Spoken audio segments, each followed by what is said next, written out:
¿Cómo les va? ¿Cómo andan? Bienvenidos una vez más a Debates por Canal U.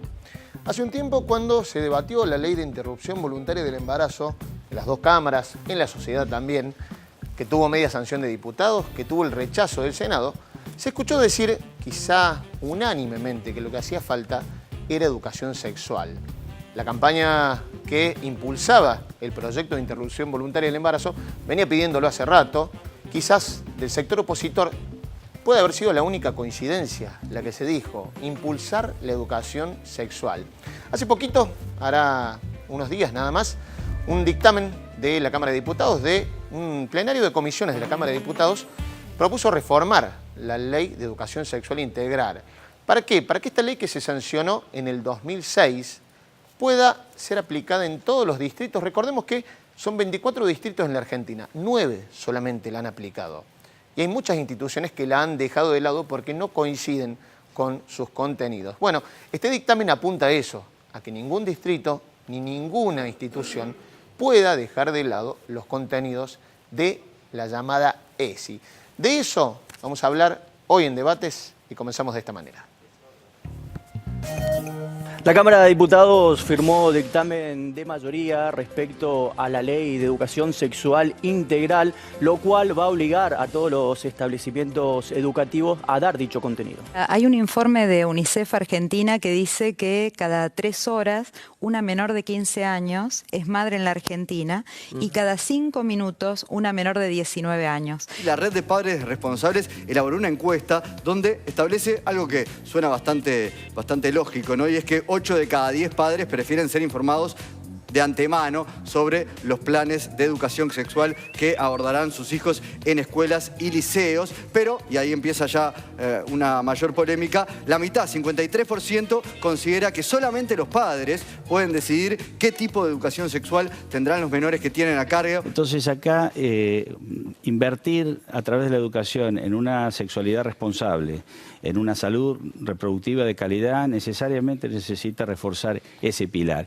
Y justamente convergen proyectos de distintos, incluso de diputados y diputadas que sobre el tema de interrupción voluntaria han tenido posiciones encontradas, pero en esto aparece un eje que es fundamental, que es garantizar el derecho de los jóvenes a recibir educación. La red de padres, como dice, somos todos padres que a partir de la aparición de diversas guías de educación sexual nos vimos preocupados y nos empezamos a nuclear. Es muy importante que sean los equipos del Ministerio de Educación los que lo impartan para que tengan realmente una visión integral y laica respecto de lo que dice la ley, ¿no? Aplicar lo que dice la ley 26150. No una única propuesta, que es la que se redactó en la guía y que tiene determinada mirada de las cosas de la sexualidad, de la educación sexual, pero queremos justamente que se abra el abanico y ser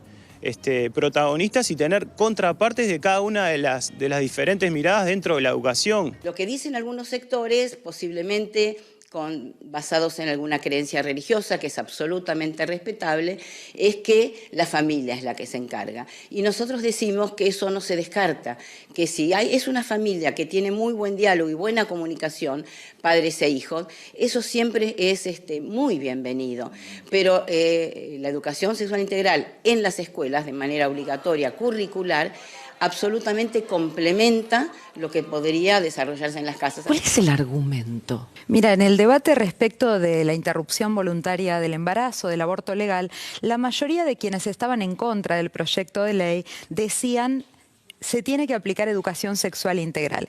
En verdad son muchos de estos sectores quienes durante 12 años han generado distintos obstáculos para aplicar la educación sexual integral y hoy lo que están haciendo es admitir que se debe llevar adelante, pero debatir los contenidos. También veo la ignorancia que hay, ¿no? Hay muchas que pensaban que educación sexual era hablar de reproducción y en la guía, o sea, abarca mucho más que eso, ¿no? Es fundamental trabajar los estereotipos de género, porque no se trata solamente de tener un preservativo a mano y saber cómo funciona. Porque si se confunde todo. Y si la relación de género es desigual y asimétrica, la mujer no puede hacer valer el derecho a que el preservativo sea utilizado en esa relación.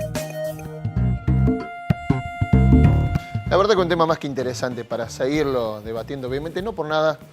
Hablamos de una ley sancionada en el año 2006 y sin embargo estamos al año 2018 y todavía seguimos debatiendo sobre esto.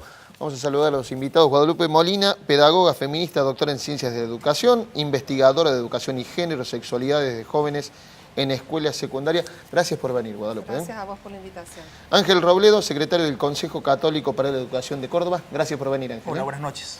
Candela Agostini, estudiante e integrante de la Comisión de Género del Colegio Manuel Belgrano. Gracias, buenas noches. Candela. Gracias. Bueno, por ahí la primera pregunta que me surge es a partir de esto, ¿no? Hablamos de una ley sancionada en el año 2006. ¿Por qué creen ustedes que a 12 años todavía estamos debatiendo su implementación?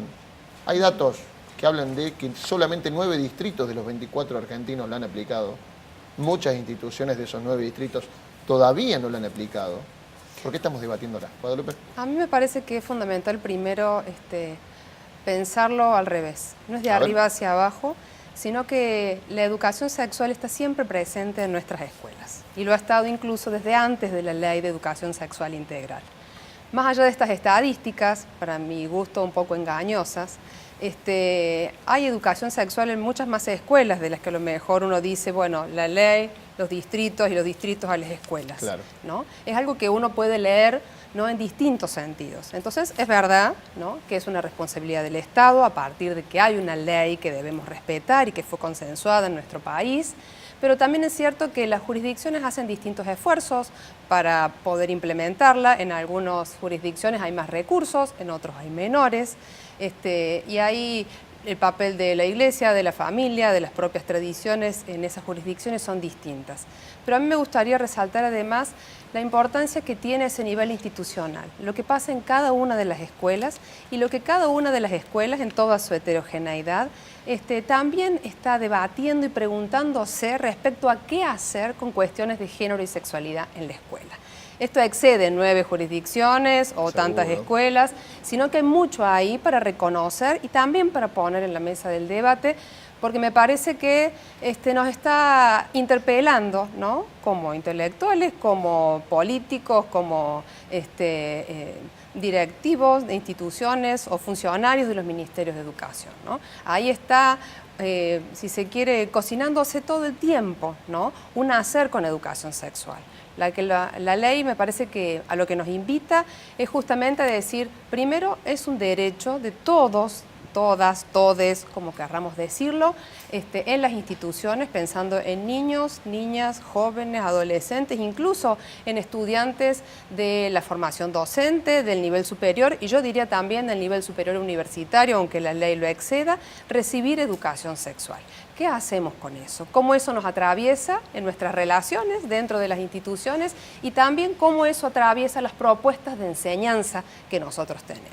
No es lo mismo una propuesta de lengua y literatura, de historia, de geografía, de matemática, que pueda o no atender a estas interpelaciones, ¿no? Ángel, ¿cómo lo ves? Yo coincido mucho con Guadalupe en este tema de que creo que la Ley Nacional de Educación Sexual del 2006 no es el inicio de la educación sexual en la Argentina de ninguna manera. Muchas escuelas venían implementando distintos programas de educación sexual, distintas acciones, puede que en algunos casos hayan sido medios desorganizadas o que no hayan sido sistemáticas, pero evidentemente que la ley recogió acciones que antes ya existían en distintas partes del país. Ahora, cuando vos preguntás cómo es posible que una ley que es de 2006 todavía la estemos debatiendo sobre su implementación, a mí lo que me causa dolor es que no es la única ley que en Argentina lleva muchos años y no se implementa de manera total. Es más, son muchas las leyes, tiendo a pensar que en muchos casos esta ley no es la excepción, sino que en muchos casos es la regla, donde hay leyes que no se cumplen. La Ley de Financiamiento Educativo, que estableció que el 6% del presupuesto tenía que ser dedicado a educación, fue sancionada en los 90 y después en los años 2000 volvimos a hacer una nueva ley que volvía a decir lo mismo porque durante los años 90 no lo implementamos. Entonces, el fenómeno que hay leyes que se sancionan y luego no se implementan no pasa solamente en la educación sexual, sino que pasa en muchos ámbitos de la vida social. Ni hablar, en eso coincido con vos. Lo que pasa es que por allí el impulso que toma ahora tiene que ver también con lo que estamos debatiendo en este momento, ¿no? Yo coincido con eso. Ahora, yo lo que a veces me pregunto si es un buen camino es si de verdad el mejor modo de progresar frente a esa situación es volver a sancionar leyes que digan más o menos lo mismo que decía la ley anterior, o el camino es buscar las responsabilidades respecto de por qué no se implementó la ley en su debido momento, o qué tenemos que cambiar del modo en que legislamos para que no sigamos haciendo leyes que repiten de manera sistemática lo mismo sin que cambie la implementación. Entonces, yo señalaría eso, o sea, no hay que mirar solamente la ley de educación sexual, tenemos que mirarnos los argentinos qué nos pasa, que tenemos que sancionar varias veces algunas leyes para avanzar en determinados temas. ¿Candela? A mí me parece que la complejidad que hay para aplicar esta ley de educación sexual integral que se viene trabajando desde el movimiento feminista hace muchos años, desde antes incluso de que se sancionara la ley, tiene que ver también con que no se hayan creado políticas para seguir de cerca la situación sobre si se aplica la ley o no en las escuelas. Entonces es medio una irresponsabilidad por parte del Estado no hacerse cargo y dejar en voluntades individuales de los docentes, de las instituciones, el cumplimiento o no de esta ley. Me parece de que además en este momento, en el 2018, impulsados desde el debate que se ha dado a nivel social y también a nivel estatal sobre la ley de educación, la ley de interrupción voluntaria del embarazo, dio un impulso más grande a volver a hablar de la educación sexual integral, y me parece que es propicio en este momento tener en cuenta de que si estamos hablando de cara al 2019, que se va a volver a debatir en Congreso el proyecto de ley sobre el aborto, también tenemos que tener en cuenta de, bueno, ¿qué hacemos al respecto? Estuvimos hablando de que es necesaria la educación sexual integral, de que no hace solamente a la salud sexual y reproductiva de las personas, sino que también hace a cómo nos relacionamos con nuestros propios cuerpos y con el cuerpo de la otra persona. Entonces me parece que es importante tener en cuenta que estamos pensando no solamente en cómo tratamos a los chicos desde su salud sexual reproductiva, sino también desde cómo nos relacionamos como personas. Y bueno, y en eso hay muchas veces que hay muchos obstáculos morales que no son inocentes, que vienen de determinados sectores, que hacen que sea más complejo a nivel institucional en las escuelas poder hablar de los temas con mayor libertad. Yo sé que a Guadalupe no le gustan las estadísticas, pero hay un no, video... vienen bien también. No, pero está bueno que lo digas, digamos, poder charlarlo así. Hay un material que está disponible en la red desde hace tiempo sobre la ley, el Programa Nacional de Educación Sexual Integral. Vamos a repasar este material que está hecho con adolescentes de todo el país y que tira algunos números interesantes, algunos datos y obviamente las opiniones de algunos adolescentes. Lo vemos y seguimos. De hecho, lo estudiamos en la escuela de eso este año. No te los nombro, bueno, preservativo, pastillas anticonceptivas, la inyección, el parche, el DIU. El preservativo es el mejor. Para el hombre está el preservativo, que es el más conocido. Para la mujer hay inyecciones, pastillas y otros métodos más también que se están usando actualmente. Y métodos nuevos que todavía no sé cuáles son, pero sí están saliendo a veces. Con preservativos o pastillas, inyecciones. Sí, preservativo, sí, más que nada. En este momento yo me acuerdo que nos enseñaron más cómo protegerse, a través de preservativo, pastillas, vacunas. Con mi mamá hablo mucho, con mis amigas también. Y en la escuela es un tema que no está así, como que no lo dejan pasar. Lo tratan mucho para que los chicos se cuiden. No, en mi primaria no se hablaba casi nada de educación sexual. Se empezó a hablar hace unos años, lo cual está perfecto, pero en el momento que yo iba al colegio no se hablaba de educación sexual, así que tenía que sacar información de abajo de la manga. Y tengo a mi hermana que trabaja en el hospital y me habla todos los días de eso. Ella me recomienda, me dice que me tengo que cuidar, cuando vaya a tener relaciones me tengo que cuidar y bueno, mucho miedo me da de quedarme embarazada. Sí, yo tengo incluso una amiga que estuvo la semana pasada. Me parece que deberían como pensar más en ellas y bueno, pensar en el futuro, porque ya uno con un hijo tiene que dejar de lado pues los sueños que uno tenía, las metas. Quedar embarazada no es una consecuencia que vos digas que está mal, porque es algo hermoso, ¿no? Pero tiene consecuencias a esta edad. Uno tiene que seguir estudiando, no puede. Puedes esperar un hijo, para gente de nuestra edad es una carga muy pesada.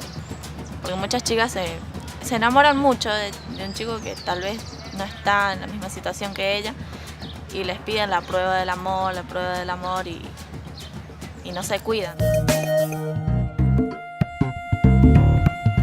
Hay algunos números que nos sirven para ver algunas cosas, porque son contundentes, digamos, la edad de inicio, la manera en que muchas adolescentes quedan embarazadas sin haberlo buscado. Bueno, un montón de datos que por ahí nos sirven. ¿Para qué? ¿Cómo los tomamos? ¿Cómo los agarramos? ¿Cómo los trabajamos en las instituciones, Ángel?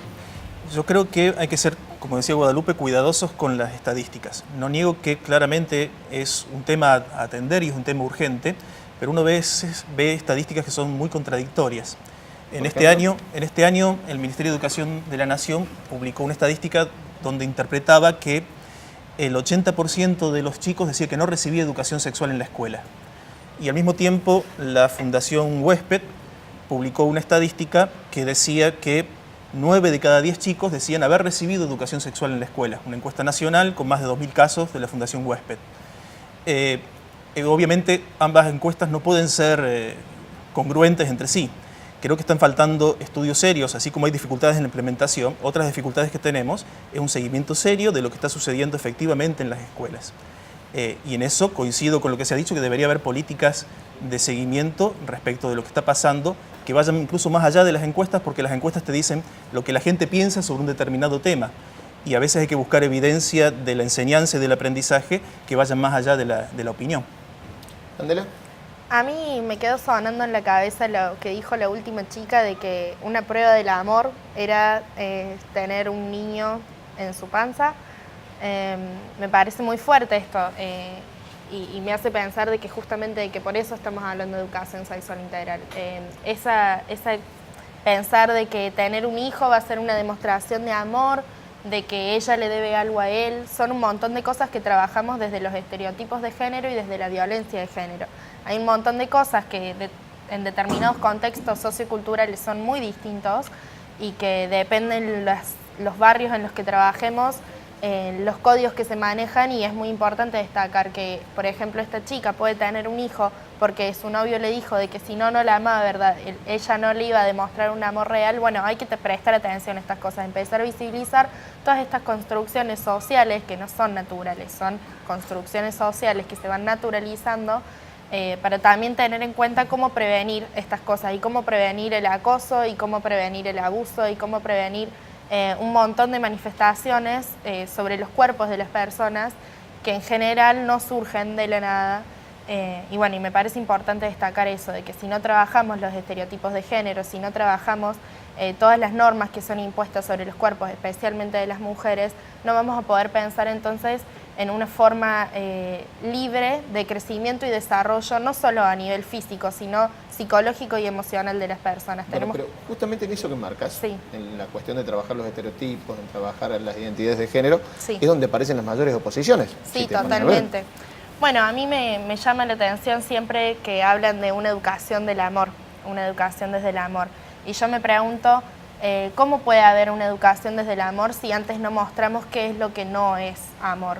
¿Cómo podemos pensar el amor si no pensamos antes en el maltrato y en la violencia, y en el acoso y en el abuso, y no hablamos nunca de consentimiento?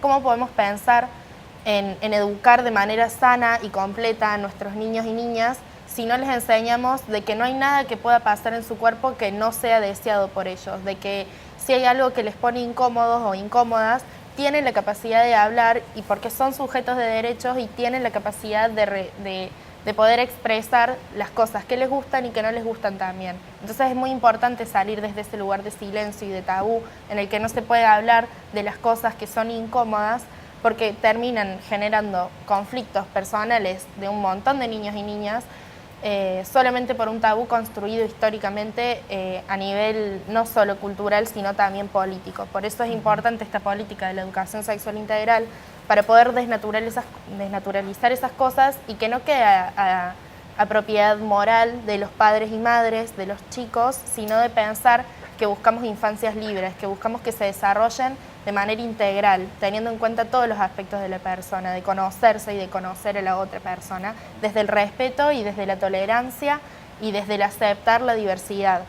En cuanto a lo que vos dijiste de identidad de género, siempre hay un montón de de conflicto porque lo piensan de una manera binaria, como lo es la sociedad patriarcal solamente ve al hombre y a la mujer y no pueden tolerar nada que salga de eso. Entonces, bueno, dentro de la educación sexual integral hay 5 ejes, uno de ellos es la diversidad sexual, y dentro de la diversidad sexual hay un montón de personas que están muy confundidas porque nunca les hablaron de identidad de género y de orientación sexual, que son 2 cosas distintas, porque si no se habla, si no se saca del closet, no solo las personas van a vivir oprimidas un montón de tiempo, con vergüenza de lo que les pasa, sino que incluso van a recibir un montón de comentarios negativos y van a recibir un montón de opresión que ni siquiera sean capaces de ver, hasta que la internalicen y no lo puedan ni reflejar en voz alta.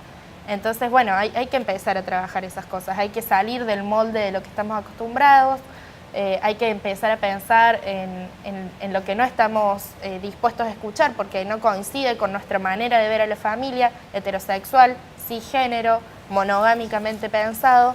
Entonces, antes de decir qué es lo que está bien y qué es lo que está mal, tenemos que darles la oportunidad a los chicos y las chicas de que conozcan que hay una variedad de posibilidades que va fuera de lo que solemos pensar, que puede ser su decisión elegirlas o no. Pero primero tienen que poder saber de que hay un montón de cosas más allá de lo que estamos acostumbrados para que puedan vivir sin miedo. Guadalupe. Sí, no es que no me gusten las estadísticas, creo que son útiles, nada, pero... Lo tomamos como chance, ¿no? No, lo que pasa es que lo que sí me parece es que también ocultan cuestiones, ¿no? Y por ahí construyen una lectura a lo mejor simplificada de los problemas. Muchas de las cuestiones que decía recién Candelaria, bueno, llevan justamente a preguntarse qué hay por detrás de esos números, qué hay por detrás de esas afirmaciones de los jóvenes o las jóvenes que recién mostraron en el video. Y yo pensaba mientras veía ese último aporte que bueno, que hay 2 cuestiones que cruzan incluso lo que Candelaria dijo, que tiene que ver con la perspectiva de género, ¿no? Sobre la que tenemos que debatir, porque se malinterpreta como una ideología de género, como si fuese algo negativo, no nocivo, y justamente es al revés, es pudiendo incorporar e inscribir la educación sexual integral en una perspectiva de género que vamos a empezar a desocultar, a desentrañar, a desnaturalizar qué es lo que pasa y qué es lo que dicen esas estadísticas, ¿no? Esta perspectiva de género está fuertemente enlazada con una perspectiva de derechos, ¿no? Entonces, bueno, es eso sobre lo que tenemos que debatir, porque yo creo que si preguntamos en general, todos estaremos de acuerdo con el uso del preservativo. Incluso uno cuando da una clase de educación sexual y lo que se explica centralmente es el uso de los métodos anticonceptivos, todos aprenden, todos hacen la prueba, listo, ya está. No, no está nada, no hemos empezado, ¿no? Porque hay que inscribir estas cuestiones en lo que digamos, significa construir relaciones sociales más igualitarias, ¿no? O sea, hay ahí, el género nos invita, la perspectiva de género nos invita a pensar no solo que hay diversidad, sino que hay jerarquías y que esas jerarquías someten unos sujetos a otros y que lo que quedan más alejados de esos estereotipos, de esas normas sociales a las que estamos acostumbrados, realmente tienen vidas marcadas por el sufrimiento, por experiencias dolorosas. ¿Por qué entonces nos enganchamos o estaríamos avalando discursos moralizantes que justamente lo que producen es mayor sufrimiento? Entonces, tenemos que animarnos a pensar que ese género, que nos invita a una perspectiva de género y una perspectiva de derechos para pensar la educación sexual integral. Y cuando uno dice educación sexual integral, no está pensando solo en el uso de métodos anticonceptivos, en el embarazo, si bien son tópicos muy importantes.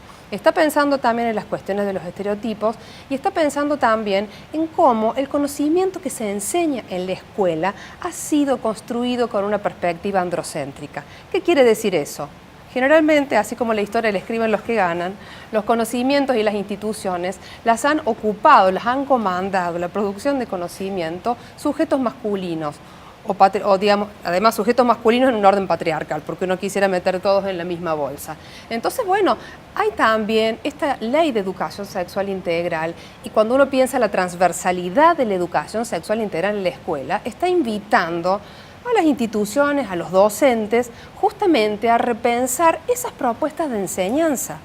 Las clases de educación física, la educación artística, decía la historia, la lengua y la literatura, la geografía, ¿no? O sea, ¿hay ahí perspectiva de género? ¿Hay ahí educación sexual? Sí. ¿De qué se trata eso? eso es una invitación, es una oportunidad para que los docentes, las docentes, las instituciones empecemos a pensar eso.